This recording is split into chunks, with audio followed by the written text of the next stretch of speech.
कश्मीर को धरती का स्वर्ग कहा गया था। लेकिन ये जो कांग्रेस, नेशनल कॉन्फ्रेंस और पीडीपी के लोग हैं, ये एक बहुत बड़ा राजनीतिक प्रोपेगेंडा जम्मू कश्मीर के अंदर करके लोगों को गुमराह करके यहां बहुत बड़ा षड्यंत्र करने की साजिश कर रहे। साथियों, जब हम सब एक देश के निवासी हैं, हम सब भारतीय हैं, एक देश के रहने वाले हैं, तो उसमें किसी प्रकार का भेदभाव नहीं हो सकता। कानून सबके लिए बराबर है। कॉन्स्टिट्यूशन ऑफ इंडिया सबको समानता का अधिकार देता है। भारत के अंदर जो कानून है उसके अंदर राइट टू इक्वलिटी, यह फंडामेंटल राइट है। जम्मू कश्मीर से बहुत सारे ऐसे लोग हैं जो दिल्ली में, जो पुणे में, बेंगलोर में, गुड़गांव में, नोएडा में जाके सेटल हुए और वो पिछले कई सालों से उन्हीं राज्यों में रह रहे हैं और उन्होंने जम्मू कश्मीर के अंदर अपना वोट सरेंडर करके जहां वो रह रहे हैं वहां अपना वोट बनाया। तो कोई हंगामा नहीं हुआ, उनको किसी ने नॉन लोकल्स नहीं कहा। जम्मू कश्मीर के पूर्व मुख्यमंत्री, हमारे देश के पूर्व गृह मंत्री श्री मुफ्ती मोहम्मद सैयद साहब 1999 में उत्तर प्रदेश के मुजफ्फरनगर से उन्होंने चुनाव लड़ा। वो लोकसभा के मेंबर पार्लियामेंट बने और देश के गृह मंत्री बने। किसी ने उत्तर प्रदेश में, मुजफ्फरनगर में यह नहीं कहा कि मुफ्ती साहब नॉन लोकल हैं।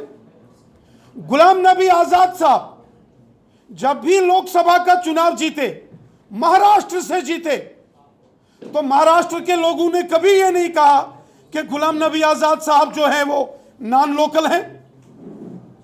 एक देश के अंदर रहने वाले सभी नागरिकों में एक समानता होती है कि वो एक देश के नागरिक हैं। और आज अगर पिछले 15 सालों जम्मू कश्मीर के वो राजनेता जो सत्ता सुख के लिए चुनावों के दौरान बाइकआउट की राजनीति करके केवल 8 या 10% मतदान करवाकर सत्ता में जाके सुख भोगते हैं, आज जब जम्मू कश्मीर के अंदर सबका साथ, सबका विकास और सबका विश्वास इस मिशन के साथ काम हो रहा है, तो ऐसे नेताओं को तकलीफ हो रही है। 70 साल जम्मू कश्मीर के अंदर गुज्जर बकरवाल लोगों के अधिकारों का हनन हुआ है। 70 साल यहां पहाड़ी कबीले के बच्चों के अधिकार छीने गए। क्या गुज्जर बकरवाल मुसलमान नहीं है? 100% गुज्जर बकरवाल लोग मुसलमान हैं, लेकिन उनको उनके अधिकार यहां नहीं दिए गए। पहाड़ी कबीले के लोग 80% मुसलमान हैं, जम्मू संभाग के साथ साथ कश्मीर घाटी में बसते हैं, उनको उनके अधिकारों से दूर रखा गया। ओबीसी समाज जो कि कश्मीर घाटी में हर चौथा हमारा मुसलमान भाई ओबीसी, अदर बैकवर्ड क्लासेस में आता है, उनको 70 साल यहां फारूक अब्दुल्ला साहब की नेशनल कॉन्फ्रेंस ने, महबूबा मुफ्ती साहिबा की पीडीपी ने और कांग्रेस पार्टी ने अधिकार नहीं दिए। आज जब मोदी साहब ने जम्मू कश्मीर के हर नागरिक को यह अधिकार दिए, तो यहां बड़ी तकलीफ हो रही है कांग्रेस पार्टी, नेशनल कॉन्फ्रेंस और पीडीपी को। ये आवाम के दुश्मन लोग हैं। एनसी, कांग्रेस, पीडीपी नहीं चाहते कि जम्मू कश्मीर में खुशहाली हो। नेशनल कॉन्फ्रेंस, कांग्रेस और पीडीपी ये चाहते हैं कि जम्मू कश्मीर के अंदर बम, बंदूक, पिस्तौल, गोलियां, पत्थरबाजी और हड़तालें यहां हों। इसलिए एक बार फिर लोगों को गुमराह करके जम्मू कश्मीर के हालात खराब करने की एक साजिश हो रही है, जिसको जम्मू कश्मीर की जनता बहुत अच्छे से समझ रही है। जम्मू कश्मीर की जनता कांग्रेस पार्टी, नेशनल कॉन्फ्रेंस और पीडीपी के इन साजिशों से अच्छे तरीके से परिचित है। अच्छे तरीके से वो जानते हैं कि ये हमेशा प्रोपेगेंडा और साजिश करके, हालात खराब करके, लाशों पर राजनीति।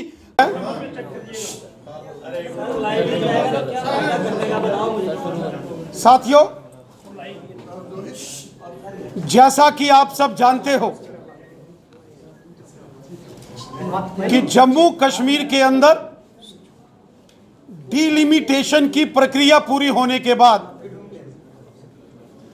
मतदाता सूचियों का रिवीजन चल रहा है। मतदाता सूचियों में जम्मू कश्मीर के अंदर एक कानूनी प्रक्रिया, संवैधानिक व्यवस्था अनुसार यहां मतदाता सूचियों को तैयार किया जा रहा है। परंतु जम्मू कश्मीर के अंदर कांग्रेस, नेशनल कॉन्फ्रेंस और पीडीपी जैसे राजनीतिक दलों के नेताओं ने जम्मू कश्मीर के अंदर एक बहुत बड़ा प्रोपेगेंडा देश के विरुद्ध और जम्मू कश्मीर के जनमानस के खिलाफ शुरू किया है। हम सब जानते हैं, हर एक नागरिक का यह अधिकार है कि जब उसकी आयु 18 वर्ष पूरी हो जाए और वो अपना नाम मतदाता सूचियों में जोड़ सकता है। और जब जम्मू कश्मीर के अंदर परिसीमन पूरा होने के बाद जब यहां मतदाता सूचियों को ठीक किया गया और यहां मतदाताओं को, जो नए मतदाता हैं जिनकी आयु 18 वर्ष से ऊपर है, उन्हें कहा गया कि वो भी अपने वोट्स बनाएं। जम्मू कश्मीर के अंदर यहां के राजनीतिक जो दल हैं, विशेषकर कांग्रेस, नेशनल कॉन्फ्रेंस और पीडीपी, उन्होंने बहुत बड़ा प्रोपेगेंडा जम्मू कश्मीर में करना शुरू किया है। जम्मू कश्मीर की जनता को गुमराह करने की एक बहुत बड़ी साजिश इस वक्त कश्मीर घाटी के अंदर कांग्रेस पार्टी, नेशनल कॉन्फ्रेंस और पीडीपी के लोग अन्य राजनीतिक दलों के नेताओं के साथ मिलकर कर रहे। हम सब जानते हैं कि धारा 370 के समापन